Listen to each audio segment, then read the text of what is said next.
Just a slight tangent on that. This is far too much of a tangent. Just a brief interruption. Can I also say one more thing on this? But we also need to impose some rules. Like, we can't just have 20-minute tangents over a text. Come on. That's just refusal to consider the circumstances. I'm not going to entertain that, Joe. This conversation is not a good one, I think. Do we argue much? No. We keep them inside. Fester. See, I thought this was a ridiculous text until I read the top 3, and then I thought, you know what? I'd actually debate that with you. It is an interesting... Sorry, it's not an interesting question, but... Let's make that clear. I love the sound of a snooker referee counting up the score. Well, here we are. 2 in a row. We're back, people. We're back on a streak. A slight tangent at offtheball.com is where you can email us. Thanks for the emails. Lots of you have been in touch. To my right, we have Will O'Callaghan. Will, hello. Hello, we're here for the streaky streak. Indeed. Mick McCarthy, hello to you. Hi, Joe. I'm a founding member of the Arthur Wright fan club, and I shall always be. Oh, Arthur, the prof. OD, hello. Definitely not a prof. You're a doctor. Yeah. Sorry, I keep calling you the prof. Doc. Yeah. Sawbones. What more would you have to do to become a professor? I don't know, but it's a position rather than, I don't think you, I could be wrong, I don't think you can become, it's something you can attain yourself. You have to profess at some stage. I think it's a position you're appointed to. I think it's a job title, yeah. Could you now apply to be a professor in a university? I'd have a lot of work to do in between. Like what? Not straight out the gate, like from where I am. Yeah. No, not a hope. What would you have to do? Presumably you'd have to work in a department for a while. I'd have to do a bit of groundwork, like, you know. No. It's not coming straight. Sure. Like, I was you'll off be the ball amazed. for 5 years. You'll be amazed how many people in universities. I'm trying to get rid of him, Joe. Regards Lorcan emailed in to say, lads, surely we should call Arthur's fans deviants. Deviants. There was a YouTube message last week that said, deviants, yeah. Not bad. Liked it, yeah. Oh, what kind of organisation is it? Oh, it's grim. It's bleak. Well, get going. Michael emailed in. Dear AST, he says, short time, first time. But in brackets he says, I have 3 young kids, so limited time for podcasts in general. I heard snippets of A Slight Tangent on the radio before, but I was driving from Cork to the Mourne Mountains and back for a night on the sauce this weekend, and I listened to 8 hours solid of A Slight Tangents, so I'm very much a devotee now. A devotee. Hey. Oh, devotee. That's a committed trip to go on the sauce, isn't it? Cork to Down. The man has 3 kids, young kids. That sounds great, by the way. 8 hours in podcast. He wasn't meeting anyone in the Mourne Mountains. He's just going drinking. In the mountains. Yeah. He goes on to say, you've had a theme of talking streaks each week. We had 10 in a row, 10 A Slight Tangents in a row, and then we're back to 2. It's a long way up from there. Yeah. From 2. I know. He says, speaking of streaks, though, I was wondering, what is your favourite? Not necessarily greatest, he says in brackets, which is impossible to compare across sports, but what is your favourite streak in sport? I played a lot of squash growing up, and the greatest legend in squash is... Anyone? Me neither. Is, and excuse me if I mispronounce the name, Jahangir Khan. He is the greatest legend in squash because he went unbeaten for 5.5 years between 1981 and 1986. So Michael, who's a devoted squash fan, that's his favourite streak. He signs off, keep her lit, Michael. Michael will listen to our reflections on this in about another 8 months when he's driving cross country for another session. But until then, he's looking after those 3 kids. Favourite streak in sport? Anyone? You're looking at the wrong man there. I don't have anything. I have to say, it wasn't something where straight away I went, I know what jumps to mind. I did literally in the newsroom there Google what are the greatest streaks in sport, just out of sheer interest. What did the internet come up with? Well, I'm on Bleacher, so it's pretty American. As in, days, probably. They have Cal Ripken, who played 2,632 consecutive games. They have Edwin Moses, 122 consecutive 400-metre hurdle wins. My God. Wayne Gretzky, 51 consecutive games with a point scored. I wouldn't have been aware of Gretzky doing that. Joe DiMaggio, 56 games with a hit. Yeah. That's the unbeatable one, isn't it? That's the one I was reading about this by pure chance. A different sort of different book that just featured it in it, and it was David Halberstam actually wrote it, and he referred to something where they were talking about all the big records in baseball. How, like, was it Babe Ruth's record? It's like that probably statistically will get caught. Okay. You know, someone will catch that, and there's this other one that'll get caught, and it's like that DiMaggio one is a complete outlier. It's like it won't. The likeliness of it happening again is so slim because it's so ridiculously consistent. Okay. You know, it's just an outrageous level of consistency. Because I remember I mentioned it to you straight away, and you knew it straight away. I probably had. Well, it says here that this is perhaps the most celebrated streak in American sports history. Yeah. Is 56 consecutive games with a hit. Number 5, by the way, will never be beaten. It's a golf one. Go on. That's not a Tiger Woods one. Byron Nelson won 11 consecutive PGA Tour tournaments that he played in. Jesus. 11 What in kind a of row. era is Byron Nelson? Because he's someone, you know, almost for the tournament name rather than anything. What's his competition like? He's way back when, and I think, to be 50s fair, or earlier? I would say 40s, 50s this Okay. happened. Let me just Google. Born in 1912, so He's pre-Arnold Palmer and Jack Nicklaus. yeah, a lot 40s. I think they named the machine they used to test golf balls after Byron Nelson because it's just so perfectly straight. So basically, just he never mishit a shot. So yeah, 40s, 50s. Albeit some of these tournaments were like the Kentucky Open. Wasn't as organised, but it was still PGA Tour in effect, and he won 11 in a row, so that'll never be beaten. I can't say I have much affection for it, sorry. Steve Redgrave, 5 consecutive Olympics with a gold medal. That's bloody impressive all the same. What about this one? This might have been written of a time. Lance Armstrong, 7 consecutive Tour de France wins. No, that'll never be beaten. Jeez. I think he still has the yellow jerseys up in his house, Joe. So. Sure does. And then notables, they mentioned Martina Navratilova, 6 consecutive Wimbledon titles. So she won 6 Wimbledon singles in a row, 1982 to 1987 inclusive. That's pretty damn good. I tell you, one of the more underrated ones, final point for me on this list, is Tiger Woods, who made 142 straight PGA Tour cuts. Yeah. That's insane. Everything on Tiger Woods' stats insane. What should be in there is Tiger Woods winning 4 majors in a row. Can I give you one mad Tiger streak? Tiger went something like, he went the entire 97 Masters, and I think either 3 rounds of the 98 or else all of 98 and some of 99 without a 3-putt at the Masters.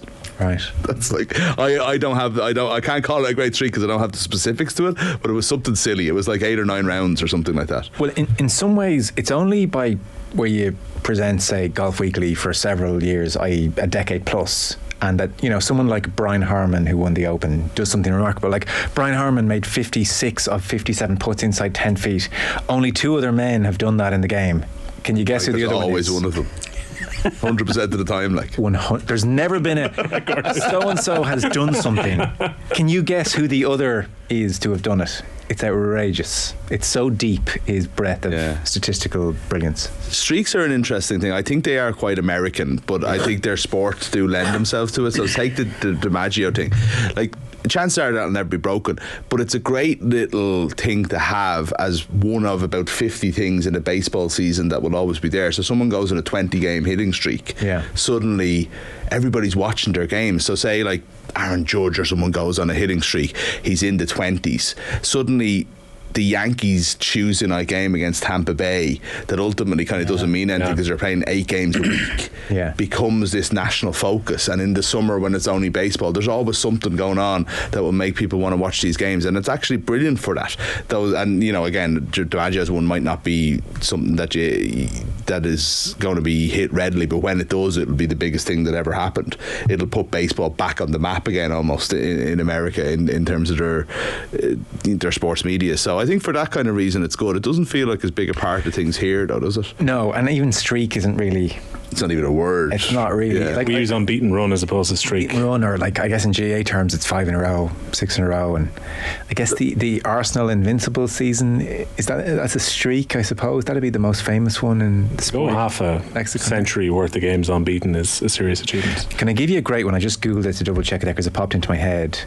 It's a Kildare one, so I'm biased, but Johnny Doyle's record for his club. Oh yeah. So Johnny Doyle, he, working off Wikipedia, but this is about right. He didn't miss a match for his club, a championship match. League, in fairness. Give the man a break, will you? But he didn't miss a championship club for his match from his debut in 1995 until 2022. And I saw he was still playing midfield, I think, last weekend. Didn't he have a good reason for that? It wasn't just retirement, did He he? had an injury. Yeah, there was something though, yeah. 1995 to 2022. Every championship match for his club, Johnny Doyle. Is it so funny if you even parsed up what football in 95 looked like compared to 2022, and you're like, how does one man transcend both times? I don't know. He started every championship match for his club between 2000 and 2013, and then obviously substitute appearances. But 95 to 2022 when he had an injury. I'd say he was. There's a streak. Yeah. The man to watch in every single one of those games, I would say as well. I'm curious for your thoughts on all this. We had a few emails in from Manchester United fans, varying degrees of disgust at their perceived treatment by the club, like taken for a ride. The game was misadvertised because another game suddenly pops up 24 hours before it, Yeah. etc. So I'd say 5 or 6 emails in, which, you know, on one topic is quite a lot, all disgusted. Where are we and what's happened? So, for the specifics, United had the game in the Viva Sunday against Athletic Bilbao. That was sold out, obviously, in no time.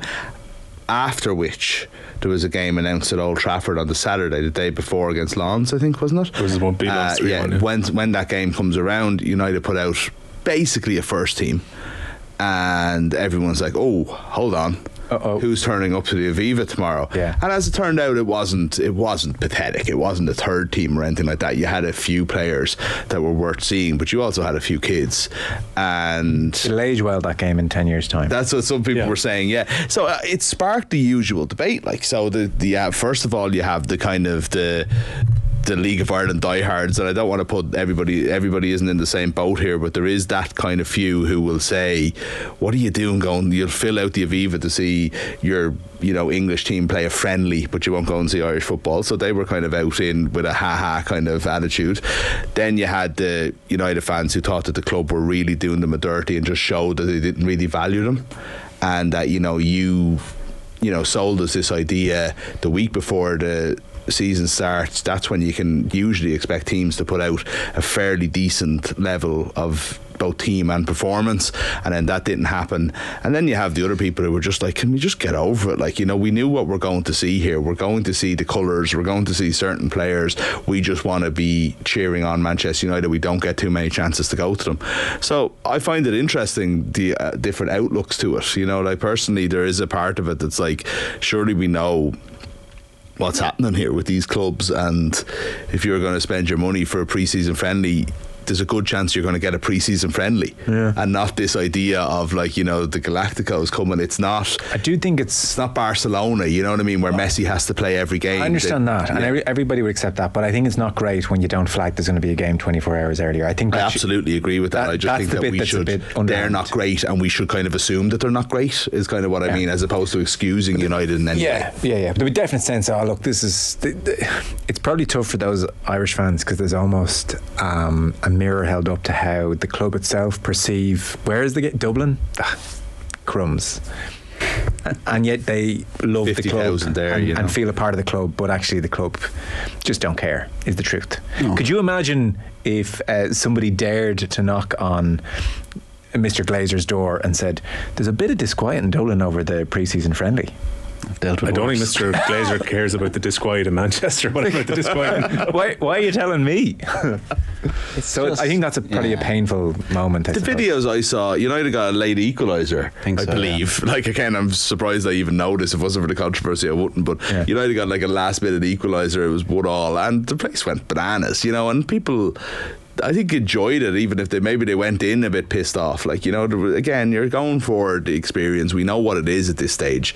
There is something weird. I don't know, I went to like Villa and Leeds in like Richmond Park about 100 years ago, but I've never had any desire to see the English teams coming over for the Irish pre-season friendly. I think it's so soulless and weird, and I don't think it speaks really to your support of the club in a way that, like, I would defend. You know, I would certainly defend people from a like, you should be supporting your own team's perspective. Like, you know, people are real supporters of Liverpool, of Manchester United in this country, absolutely.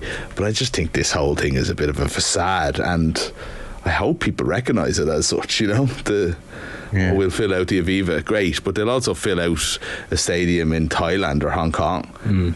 They're a global brand, you know, and we're not any more important to them than anyone else. It was kind of been sold as a premium fixture when it was initially announced. Was it? Yeah. But I think anyone who kind of would think about it, it's a week out from the start of the Premier League season. You would always have been expecting, I think, some young players to be put into the team. I think where people's hearts probably sank is when they saw Rashford and Bruno Fernandes starting on the Saturday and they saw that squad being named. Yeah. You realise very quickly it's unlikely they're going to play significant minutes at the Aviva. And I'm sure a lot of kids who were going along with their parents probably wanted to go and watch Marcus Rashford, and that's a disappointment when you see that he's playing on a Saturday game which wasn't announced until very close to the game. But for the best part, I think when you're buying your ticket, you're going to see Manchester United as opposed to going to see a specific version of Manchester United. I think. Got Harry Maguire's last ever game, maybe. He got booed as well. Did history. It's proper sneaky though. Isn't it? So deceptive. It's really sneaky. So deceptive. It is. I agree with you. I think would you underhand. honestly say now, good to your head, that they knew that Lens game was there and it was ready to go and it wasn't an addition? The chances are, we don't know, but like you don't really see it that often. Maybe I'm not. I don't pay close attention to pre-season, but you don't see many teams playing games in back-to-back days, do you? It doesn't happen. I don't think so. Again, I'm no yeah. pre-season expert. I started to tune into football again today. Unless it's a new thing, and I think they might have mentioned Andy Mitten was on the morning on AM, and I think they might have mentioned they did it recently as well, maybe last year or something. But I don't know. I don't think they just had a whim that they're going to get Lens over from France for a friendly on a Saturday. Like, I'm sure their league starts next weekend too. So they're not coming over on a whim. Oh no, not on a whim, but do you know what I mean? Obviously the Lansdowne game was sold out for a long time. It's very sneaky. And I think the game that's sold out for a long time should take precedence. I thought the Wrexham one was kind of funny as well. So they were selling that as Manchester United versus Wrexham in the United States. Right. And then United played their under-23s against Wrexham. Yeah. And again, you can understand for the bigger high-profile games in Houston and in Vegas, they were more likely to play their first team, but still it felt a little bit weird that they didn't use any of their first team players in that game. Not that my heart doesn't bleed for any American fans who went to see, but... Yeah. What was it, Dermot Keely? I have it here, said 9 years ago. He talked about a Liverpool match and said, well, he wasn't too impressed with 42,000 morons going to watch Liverpool's reserve team. Do you know what I love about that, Joe?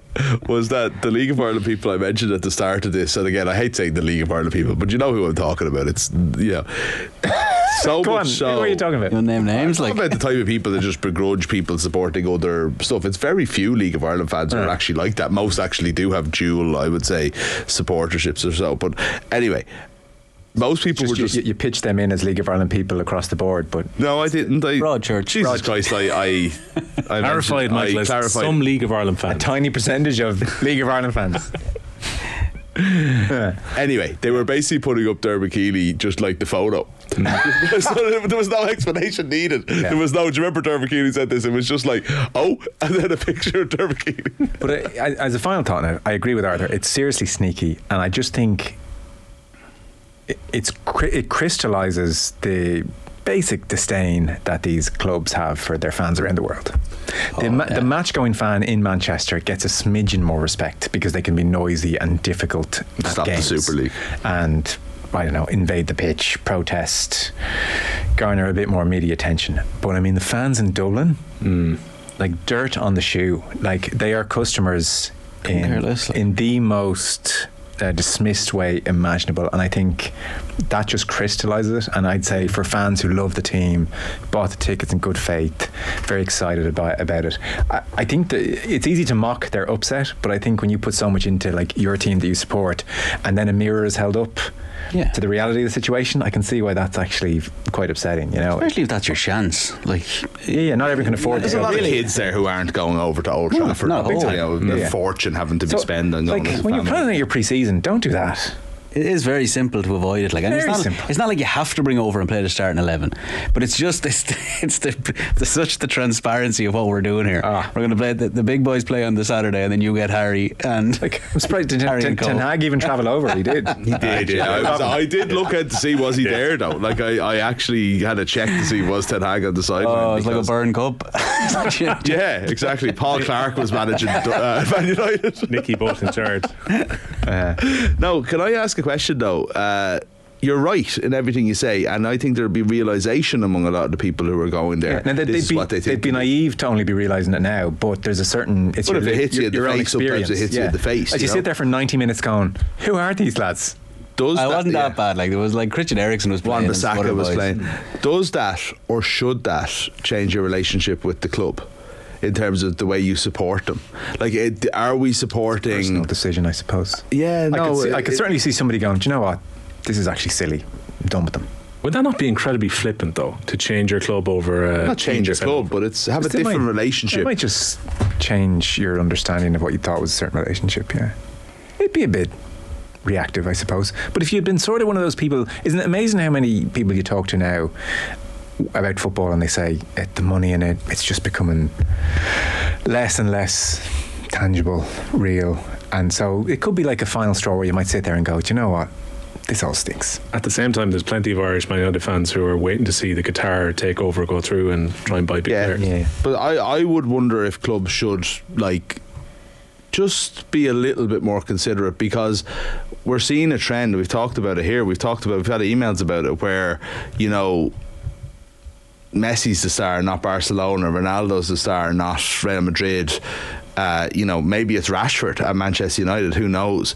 But I do think that the trend of children at the moment in supporting football is more transient than it was when we were younger, where you couldn't change clubs. Yeah, it was the ultimate no-no. Yeah. And I don't think that's the case. And I've had anecdotal evidence of people coming home from holiday, where you see kids in football jerseys, like is it the airport and stuff like that, and it's Al Nassr, is that? Sorry, I actually haven't committed to memory. What's Cristiano's club, Al Nassr, and Inter Miami jerseys. And plentiful, and they've sent pictures. It's not one of those things that people are just like, Joe, stop. No, I'm laughing at how ridiculous it is to think that they're going to be Al Nassr jerseys all around. 100%. There's loads of them. Yeah, I don't believe you. I believe you believe that, but I'm not. Where are all these jerseys coming from? Where would you buy them? There's going to be Al Nassr jerseys shipped in no time. Really? I don't think they're buying them in lifestyle, but I'm saying, I'm not talking about in Ireland at the moment, but what I'm saying is that people are seeing this on holidays and stuff, but it's changing. I feel absolutely is. And if United keep treating fans like shit because they don't care, it's just Ireland. They've signed him Ronaldo. But that's so temporary. That and he'll be gone then, and that's it. Yeah, but there'll be someone else, and he might not play for Manchester United, and people aren't going to be as loyal if they keep getting if they don't feel valued. I still think it comes down to the root fact of why these clubs are so wealthy is generally not the individual. Whatever the basis is, the fact that of where they're playing and what they are. So I don't think it matters too much, and then you have whatever garnish. But it tends to still be the case that the most coveted teams are the teams that win. Yeah. At the end of the day, at the end of the day, it's true. United are surviving a long time. Yeah. United are still for all that they've fallen off their purse, they're still the top 4 team. It's quite regularly. Yeah, it's funny. This I first heard this at the Web Summit in 2013. This prediction that over the next decade, all the indications are the kids will support the star players, not the team. So if Messi leaves a team, then they buy the Inter Miami jersey. I first heard it 10 years ago, and I thought, wow, and it was backed up by data and everything. I'm not as sure anymore. I believe that. I feel I've repeated that on air. Yeah. And I'm not as sure it's well again people who have kids older than me, I hear a lot of anecdotal evidence about it, and that's straw man stuff, and I understand that, but I'm just saying I see it. But I'll give you another example. Fair enough, I wouldn't know what colour Al Nassr wears, but I'll tell you one thing, I've seen an awful lot of PSG jerseys around estates and parks and everything like that. That's true. And there's no reason to be supporting PSG. And they're kind of cool and glamorous if you're a kid. It is kind of I would have people would have grown up, but you know what I mean. I would have never been. I wouldn't have cared who the cool and I suppose maybe I did have an AC Milan jersey. They're seeing them on TV all the time. Yeah. Come here, if Tony Kelly moved to Offaly, would you get an Offaly jersey? We got to go to a break. There. You thought about it. I might, Will got excited. Nice, yeah. Will's more excited by that prospect than I am. He'd be useful in the Joe McDonagh, don't get me wrong. I presume no one cares. Did anyone issue with the numbers on the back of the rugby jerseys? Speaking of jerseys, the weekend. I think it looked okay. I thought it was fine. I don't understand that this is rugby. This shouldn't happen. I was kind of with Sean Lennon. 1 to 15 though, which they did. I don't like the idea of squad numbers, but the names was never an issue. What's wrong with that? It's just costs a few more quid to get the kits together. Unbecoming of Test rugby, where the values of the game loom large over the individual. I don't know. But people said like that jersey doesn't belong to anyone. Yeah, but grand. But like if Caelan Doris is injured, somebody else is going to wear number 8. He's not going to, you know. Do you think those people don't understand that like whoever got there first gets the number 8 forever? Jack Conan number 66. I think it's fine as long as it's the match day squad for that day. Yes, it's not a case of you've got guys coming in on unusual numbers to play in a set number in a team. I'm with Donald Lennon. He's like, if it helps to actually attract people who maybe aren't that interested in rugby and might have more recognition of the players, what difference does it make? And loads of other countries are doing it at this stage as well. Yeah. I know Saturday everyone was this. Is it at the World Cup? Oh, I don't think so. Is there still no sponsors on the jerseys of the World Cup? No. I can't believe they're getting away with that. I just can't believe. You know what? The reason they're getting away with it is because that's World Rugby's way of saying our sponsors are the only sponsors that count. So it's not anything kind of like they're not doing it because they don't think it's like becoming of the World Cup. Okay, it's because they want to have, you know, their 4 key sponsors be everywhere, and they don't want rival companies on the shirts of the teams. Suddenly feel very naive there. There's no sacrosanct issue going on here at all. Like, okay, you not prefer the jersey without a sponsor anyway? I think it's one of the nice things about the World Cup. Oh yeah, I do. I just said I can't believe they're getting away with it. Yeah. I like that all the unions haven't got together and said, here, our primary sponsors have said, it's bloody World Cup, we sponsored them. The other 4, the other 34 months of the cycle. Quick maths there. 4 12s, 48, damn, 46. Close enough. 46. Right, ad break on that low point for me. Come back, this is a slight tangent. We have Michael here, we have Will here, we have Arthur here and myself. So we're just talking there about Manchester United, who dominated Twitter today for all the right reasons, because Roy Keane made an official and triumphant return to the club. He did. First thing he's done for them since 2005. Yeah. Like, big moment. Sort of. So if people haven't seen it, Arthur, how would you describe what it was? God, how would you describe what it was? A publicity stunt. A kit launch. I'm interested first. Is that a thing with the club or is it with Adidas? It's been portrayed as being with the club, yeah. Don't know. Obviously the club has an involvement, but I'm just wondering who it goes through, because I don't know how those things work with jerseys, like who's in charge of that sort of thing. Yeah. Anyway, I'm sure it wouldn't have worked if it wasn't on good terms with the club, but it's each party would have had a veto, I suppose. Yeah.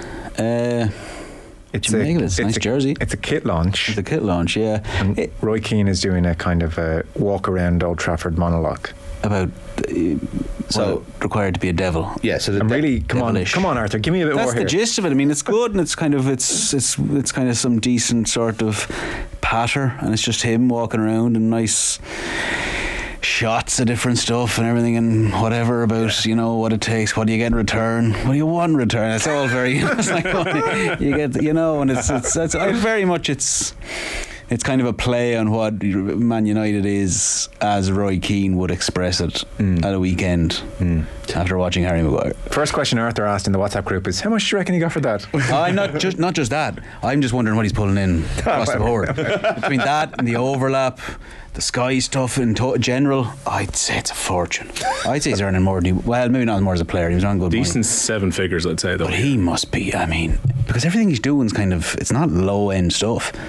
It's not like I don't know what the thing is for launching a kit, but like a lot of people will see that. Like, as we're talking about, Man United is a global brand. You're putting yourself right back in the face of that, where I know he was anyway, because we associate him with it so much with Man United and he's in the public face, but it isn't actually very often that he pairs himself with the club, and he's probably one of the only few people of those people in the public eye now who can, because Neville can't quite do that. I mean, it would look a bit ridiculous anyway, but he can't quite do that because of what he said about the club, whereas Keane's always kind of... Did think to myself, if Ferguson was still a big influence at the club, would it have happened? It's hard to know. I'm inclined to think no. I think he's decoupled himself massively over the last 18 years from the club, which is why I was somewhat surprised when I saw the Keane kind of teaser that went up on Sunday. I was like, oh, I'm actually very surprised he's doing this for the club. Like, Arthur's point is a fair one in that Adidas will take the profits from the sales on the jerseys, so this could very well be commissioned by Adidas, but still Keane would be aware that he's going into film for the day in Old Trafford. It's going to be on Manchester United social media. He's very much attached to the club by virtue of doing this. Selling a Manchester United jersey, it's like, it's not as if, like, you know, it's attached. I don't know. I think it's the club that were behind this, really. Like, I think it's really good. Like, that's the mad thing about it. Like, it's so funny. Like, it's not so funny. It's so funny that Keane is good at this, you know, because he's playing the character himself, but then that character's also like the devil, who's literally saying, like, you know, where do you sign? You sign your life away. He's like, you signed before you were born. Obviously, for people who don't know, the red devil is the crest on the kit rather than the Manchester United thing. So that's why it's where's the devil, like, or whatever. So you have to be the devil to play for Manchester United or to wear the jersey or so on. Like, there's some good stuff in it, but Keane, like, even the little bit Arthur did there, and I can't remember any other specifics, it's just like, he's kind of good at it, you know. It's like, this is, and I can't get over the fact that the Roy Keane, like, he still I feel like everything about him now that's the serious angry character is such a character. I feel like he must be enjoying this, or else he wouldn't be doing it. I don't know, maybe it's not, maybe he just wants the money, I don't know, but it seems to me there's just much more devilment, I suppose, for want of a better word, in him than you would have ever expected, you know? I thought the same, Mick, in the last two ads he's done, even the one where he dresses up as the clown and kind of gives the scowl back to Idris Elba in the Sky Sports ad. He clearly knew exactly how he's been set up as a character there and was happy enough to kind of lean into it and have a bit of fun. Even on this one, like, the prawn sandwiches are laid out at one point when he's doing the walk around as well. So clearly he's incredibly self-aware about what he's doing, and he has no problem, I think, having a bit of a laugh about the stereotypes and things that he would have said before as well. Do you think Roy Keane, so the fact that he's the face of this, right, like, he's bigger than any of the players, some of the players are in this and all, Casemiro has this kind of like thing where he's looking over Old Trafford, that's kind of cool, but, you know, this is about Roy. There's an argument that he's bigger now, not in Ireland or whatever, but like from a Manchester United sense, from a world football sense, or from English anyway, he's bigger now than he was when he was like captain of Manchester United to titles. 100% in England. But isn't that just crazy? Like, the Roy Keane character, the thing that, like, in some ways he would have rallied so much against as a player, the kind of like the playing a role, you know, that wasn't about just like football and seriousness, has made him a bigger star than he ever was as a player, when he was probably seen as this like really good, like, cog in a wheel, where all the stars were around him. Yeah. Is that really? I mean, he won Footballer of the Year in 2001. Wasn't it? 2001, 2001? Like, unbelievably respected, but rarely I would think like a talking point. Whereas now, are you telling me, like, when he was getting bailed out, like, of jail after a big night for Ferguson, that no one was talking about him? I give you that, but like, Beckham was such a star. Yeah. They had a lot of the homegrown players. I feel now like you can't listen to TalkSport with half an hour going without like him being talked about in terms of what he said on punditry. Or does he get referenced there a lot? All the time, and like it's now. And by the way, I mean, glass houses. It's been a feature in Irish media forever. But I think now whoever's being interviewed on English football podcasts or radio, there is now a view a Roy Keane story. Yeah, for sure. Honestly, he's got to that like super next level. It's not that I didn't mean to say he wasn't a star at Manchester United. I suppose it was just that he was never like the main event. No. When you looked at it from a celebrity point of view. Yeah, he in footballing in footballing terms, he was people headline thought he was the best player in the league and so on. But I don't think it was always about Beckham or Cantona or whoever. Whereas now it feels like in the post-football world, Neville and all the boys are kind of like in Keane's shadow. Yeah, you know. Jeez, I don't know. They're everywhere. But that's. I mean, he is everywhere. I do think he's mellowed, and that there is a knowing aspect, and he's probably like less. I should be a manager. I should be a manager. I should be the best. I feel like that inner drive has maybe just. Yeah. Well, you know, maybe life's pretty good here. I'm just striking while there's money to be made. Like, there probably is probably a finality to that, one way or another, whether it's self-imposed or imposed upon him. But like, why not? Like, it's kind of, he has a lot of kids. I know he's not short of money, but you still have a lot of people. It's not that many kids. No, but right. I remember listening to the other comedian Steve Harvey. I remember listening to an interview with him before. Yeah. And I don't know. Like, again, I'm not saying he's like double figures. But it's like kids. But like but I still mean he was still talking about it like he's had like all these different jobs going at once, and he's like any one of those jobs would be fine for me. But I'm going to bring in as much money as I possibly can, keep everyone else sorted. And he's dead right. And like, I think it is nice that there's a rehabilitation officially between Keane and Manchester United. That was a very grim state of affairs where their greatest ever captain in many respects, most successful captain post 05, whether he felt it or not, there was just a complication as long as Ferguson was there, which isn't until 2013, and Ferguson was still very influential in the immediate years afterwards. I mean, he did his TV work there, but I don't know how welcome he would have been made to feel. I'd say he would have felt I think he still got cheered, yeah. From the crowd, yes. Yeah. But I mean, who's he going through for the ticket at Ferguson's United? You know, in the box, afterwards in the hospitality, behind the scenes, does he want to necessarily bump into Ferguson? I wouldn't think so. I'd say it was a strange decade. Yeah, for sure. Post 05, and it's kind of nice now that actually the club on social media and beyond, and with an ad like this, are kind of saying, bloody right, we love this guy, you know. It's interesting though, it's even like, because they are ultimately just so, whether it is club driven or Adidas driven, doesn't really make a difference. They are so content hungry that they're willing to say, well, this guy is the star, and he's like got this link, we got to get him in, he's got to be the guy for this. Sir Alex, we've been talking, and we think it's time to bring him back in from the cold. Before Saudi Arabia swoop, it's amazing though. But even you were talking about his acting and stuff. Like I'm not saying you're surprised, but I wasn't surprised at all that he's good at that. He just has. There's something about him that's just his timing. Very good timing. Yeah, amazing. Have you watched the overlap shows over the last couple of weeks? Yeah, seen snippets. I'm going to watch the full programs, mainly because of him, I think. Yeah. Bloody hell. He's a performer. Charisma just drips off. Unbelievable. Some of his, like, the first joke, then the second joke, and then the unexpected follow-up. Bang, bang, bang. Everybody just fall around. It's a different level. Can I switch tank totally? Yeah. This came in last week. We meant to get to it. So, hi, I'm a Monaghan man living in the US. I was 9 years old when I watched Ireland play England in their first ever World Cup game in Italy, and so I made sure to watch the first ever Women's World Cup match against Australia. I bought a VPN for it. I have found VPNs a nightmare to work. Yeah, I've given up on mine. Anyway. Are they legal? Oh, you pay money for them.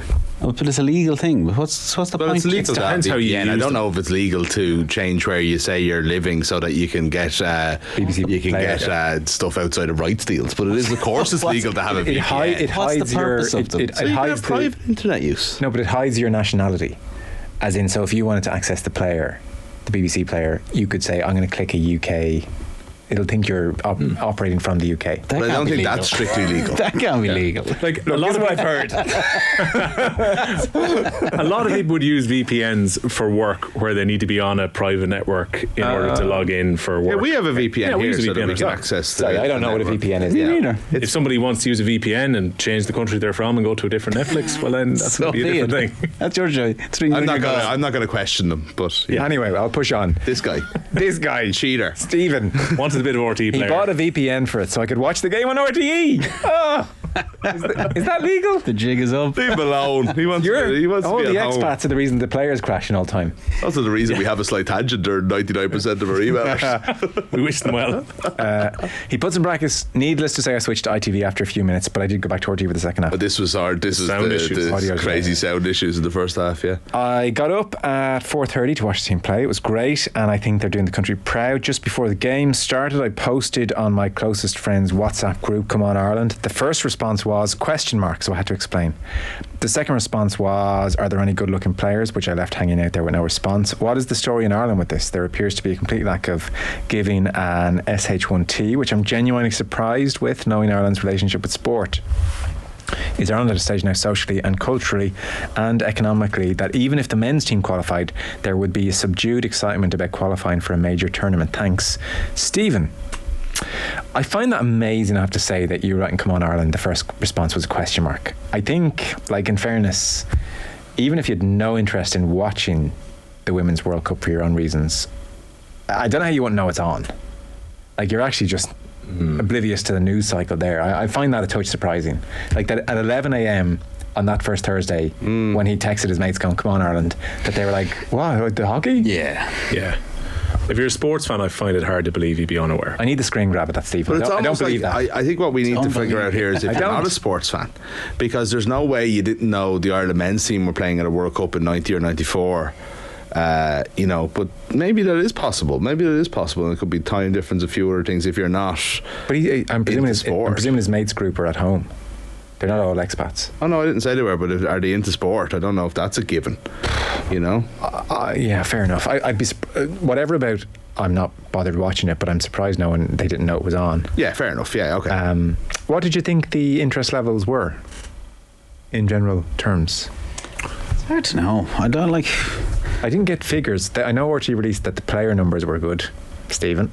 Yeah, and everyone's at work. It's a bad time. Bad tournament to be comparing figures with, because it's a very good point. Yeah, all the games were. I'm pretty sure all the games were weekdays and all the games were mornings. So I thought the interest was big, but I think there's a long way to go.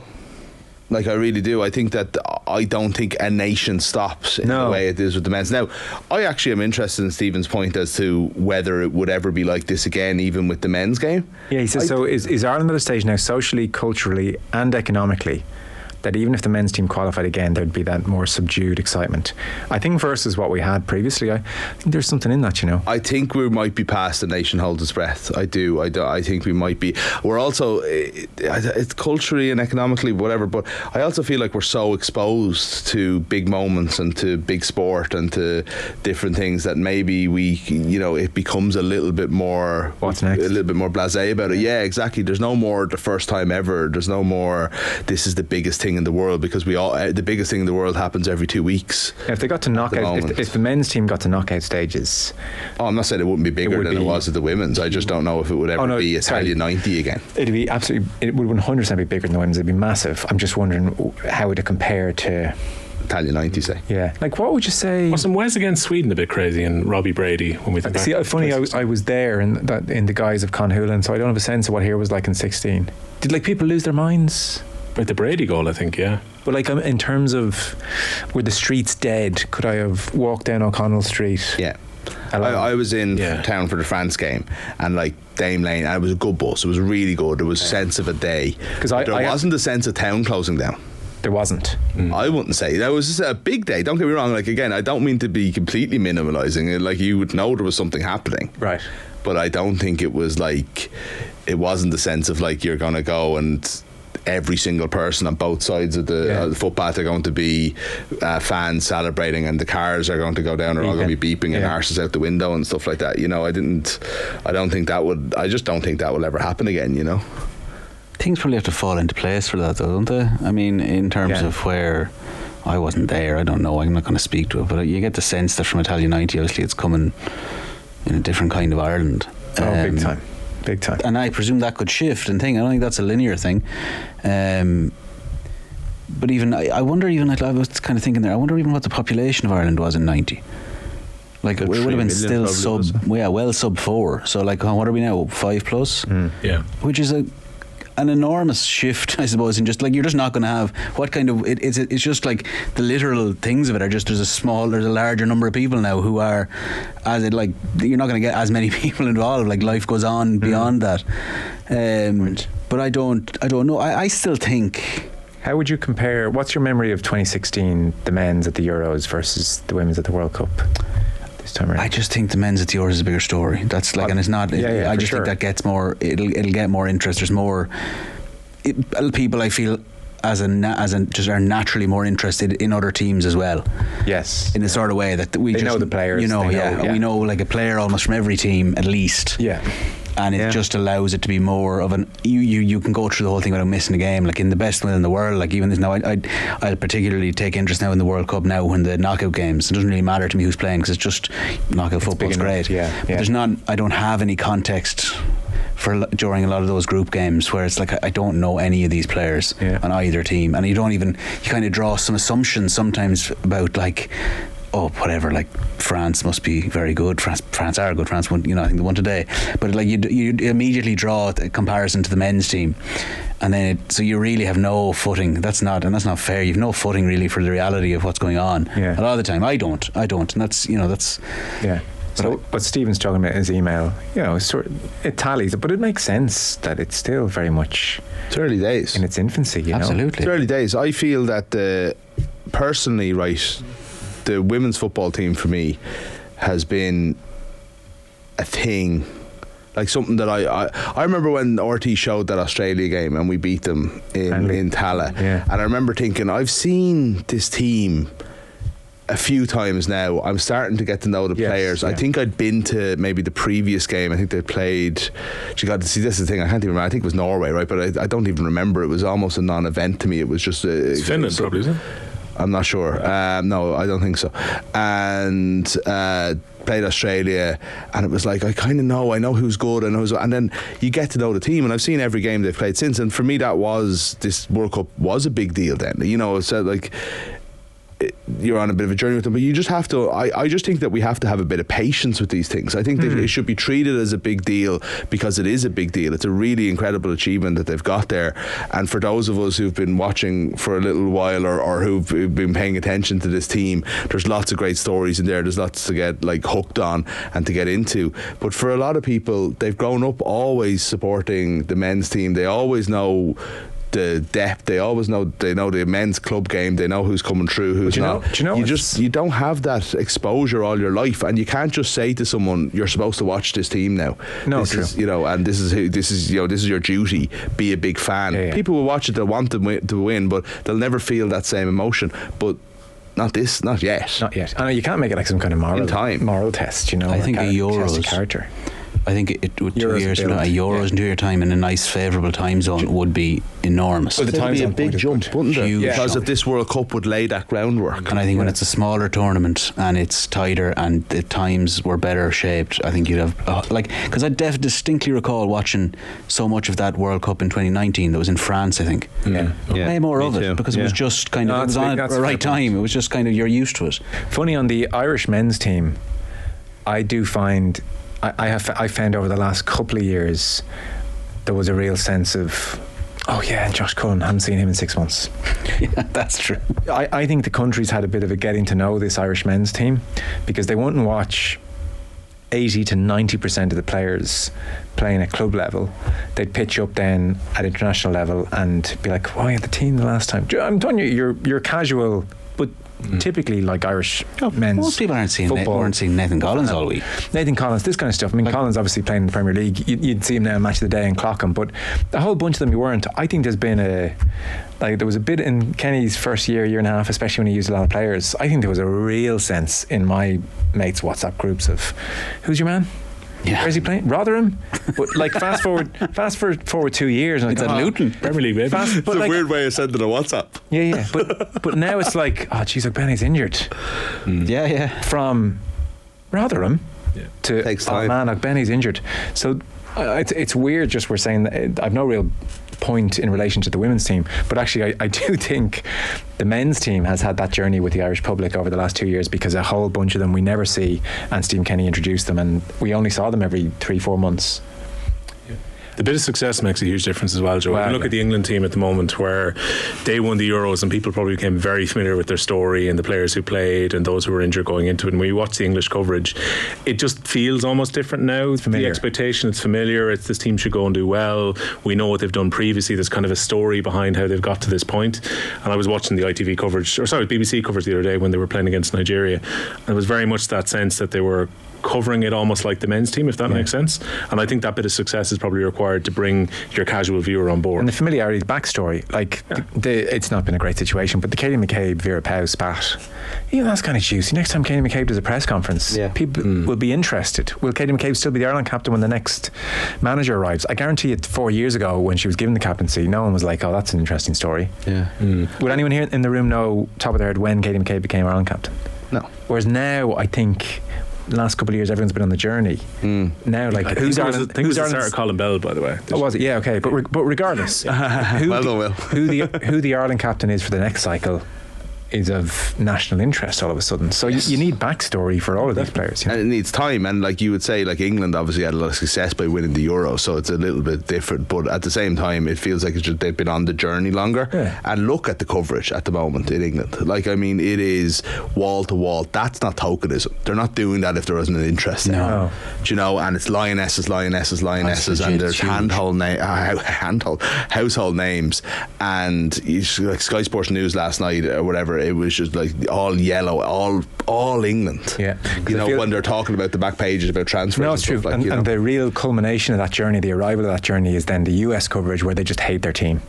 Yeah. Oh, interesting. Like, I hate this team. But that's the full on, like, they're the big team almost in America, and now it's like, you know, they didn't win the World Cup, so therefore they're villains. Yeah. And Donald Trump has called them out, which I mentioned for the second time on the show tonight. Like, you know, but that is, again, that's where equality truly lies. Yeah. It lies in misery. But a lot of Americans took so much enjoyment from Megan Rapinoe, particularly being the player that missed the penalty. That's she's almost enough thing. It is, with America, yeah. But you're right, you are. There was, again, it's so much more mainstream. She's a figure big enough to hate. Yeah. Very quick one in 4 minutes. Hi lads, long time, first time.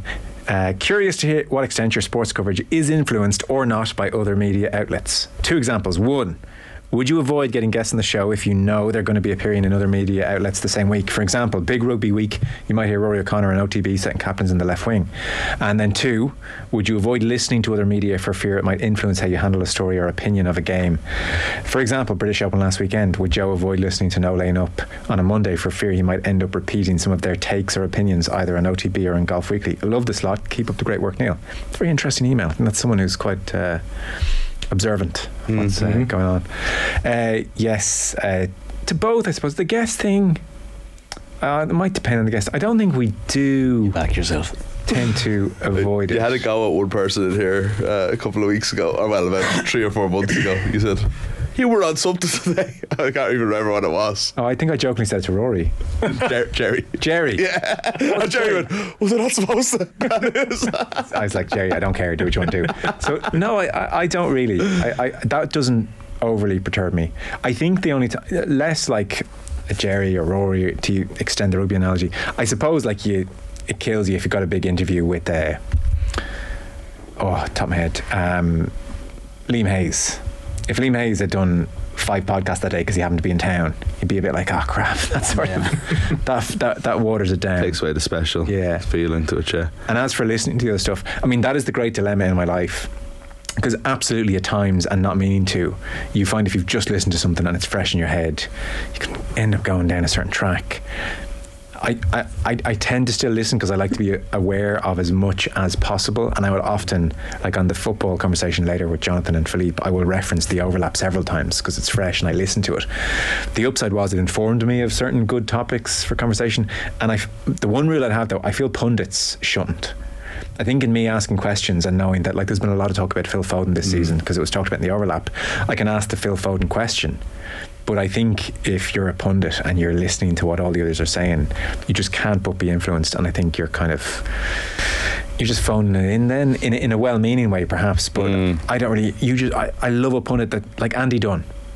You can just tell Andy's not listening to anyone else because he's just saying things that are off the wall, his own thoughts. Brilliant. He's so not with consensus, and people love him for it. The worst thing he could do is start listening to everything.